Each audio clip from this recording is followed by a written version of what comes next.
How to add a marker on CapCut. So hello guys, welcome back to my YouTube channel. In this quick tutorial, I'll be showing you how you can easily add a marker to your CapCut. So let's get started. So first thing first, just open up your video on your CapCut.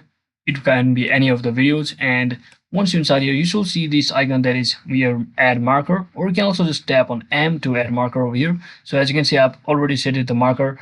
So you just need to scroll or put your cursor to wherever you want to put a marker to, and just select this marker just like this. And as you can see, I've already added two markers.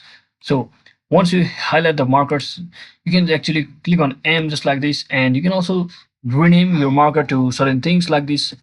So let's say I will type in hello over here. So you can also actually change your marker color just like this. So once you're satisfied, just click on done, and there you go. So if you don't see marker, you can always come over to this menu at the top left section and just head over to more and just click on this version and make sure you have updated to its latest version, and you should see all of these options over here. So that is it for today guys. Thanks for watching. Don't forget to like and subscribe to the channel. See you on the next one.